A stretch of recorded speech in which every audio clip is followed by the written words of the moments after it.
Parents and students, welcome to the Erudite School of Learning, Fatehnagar. Mobile number 75680 Class 5th, Subject Hindi Grammar, Chapter number 3rd and Lecture number 1st. If you have any doubt in this lecture, then you just need to write in your notebook. Whenever your school class will be opened, then you may clear to related teacher. यदि इस lecture में कुछ भी समझ में नहीं आता है या कोई भी डाउट रहता है तो आप अपने रफ नोटबुक में मेंशन कर लें और जब भी अपने स्कूल रीओपन होंगे तब आप अपने डाउट को सब्जेक्ट टीचर से पूछकर क्लियर कर सकते हैं. Okay, so today we will start the chapter number 3, वचन. Yes, this is the chapter number 3 and the name of this lesson is वचन, means number. वचन का मतलब ही संख्या होता है ना. अर्थात व्यक्ति या वस्तु एक या एक से अधिक होना वचन कहलाएगा. क्लियर. अब देखिए द डेफिनेशन ऑफ वचन, नंबर्स है ना.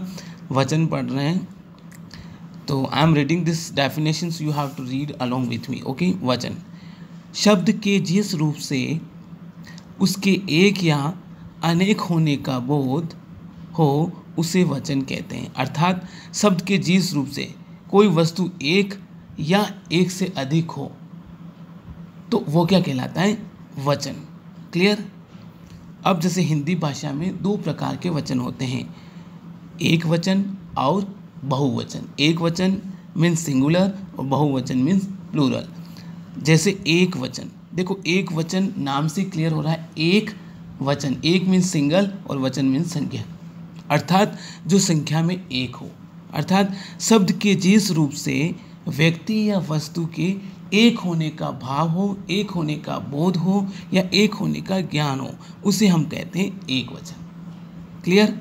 यानी कोई वस्तु एक हो और एक होने का भाव या एक होने का बोध हो, उसे हम कहेंगे एक वचन. जैसे एग्जाम्पल दे रखा है गाय. देखिए गाय और गाय, देखिए सामने एक गाय दिख रही है. उसी प्रकार मेज यानी एक मेज, टेबल.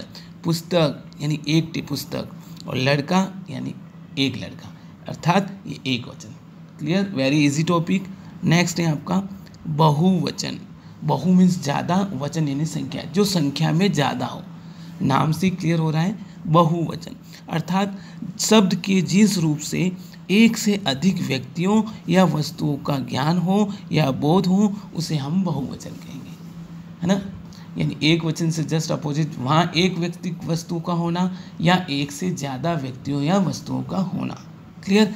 जैसे शब्द के जिस रूप से एक से अधिक व्यक्तियों या वस्तुओं का बोध हो वहाँ हम वचन कहते हैं या उसे हम वचन कहते हैं. देखिए जैसे गायें, ये देखो एक से ज़्यादा गायें दिख रही है आपको पिक्चर्स में. फिर मेजें यानी एक से ज़्यादा टेबल. पुस्तकें यानी एक से ज़्यादा पुस्तकें, एक नहीं. तोपें एक से ज़्यादा, यदि एक तोप होती तो वो एक वचन होता, लेकिन यहाँ तोपें यानी एक से ज़्यादा है तो बहुवचन. फिर आदि, है ना. इस तरीके से आपके एक वचन और बहुवचन टॉपिक, वेरी इजी टॉपिक. अब हम कुछ एग्जांपल्स देखेंगे. देखो नीचे कुछ एग्जांपल्स दे रखे हैं, एक वचन और बहुवचन. हम उनको रीड करेंगे. देखिए लड़का, अकेला लड़का है. लड़के यानी एक से ज़्यादा. बेटा यानी अकेला बेटा. बेटे यानी एक से ज़्यादा बेटे, तो ये बहुवचन हो गया. कौवा यानी एक कौवा, तो एक वचन. कौवे यानी ये बहुवचन हो गया क्योंकि एक से ज़्यादा हैं. पपीता यानी एक पपीता. पपीते यानी एक से ज़्यादा. पुस्तक एक पुस्तक और पुस्तकें एक से ज़्यादा. सड़क सड़कें. गाय गायें. आँख आँखें. तो इस प्रकार एक वचन से बहुवचन. देखिए और एग्जाम्पल. घोड़ा एक घोड़ा है, घोड़े एक से ज़्यादा हो गए.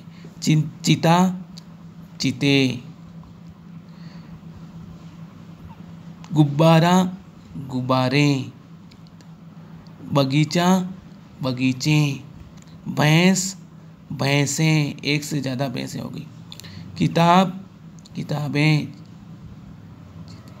तोप तोपें. पलक और पलकें. क्लियर. जो एक है वो एक वचन, जो एक से ज़्यादा है वो बहुवचन. कुछ एग्जाम्पल और है. देखिए लड़की यानी एक लड़की. लड़कियाँ देखिए एक से ज़्यादा हो गई। स्त्री स्त्रियाँ, नदी नदियाँ, टोपी टोपियाँ, घटा घटाएँ, गुड़िया गुड़ियाँ। देखिए यहाँ बहु चंद्र बिंदु लगने पर बहुत सारी हो गई। यहाँ एक थी गुड़िया और ये हो गई गुड़ियाँ, है ना। अब देखिए और नारी नारियाँ, गाड़ी गाड़ियाँ, साड़ी साड़ियाँ, ताली तालियाँ, कला कलाएँ, चिड़िया चिड़ियाँ। दिख रहा है ना आपको, साउंड में भी डिफरेंस नज़र आ रहा है। देखो वापस, चिड़िया चिड़ियाँ। क्लियर। इस तरीके से अपना वचन का टॉपिक क्लियर हुआ। आई थिंक आपको ये समझ में आ गया होगा। It's very easy. Okay, so thank you, have a nice day.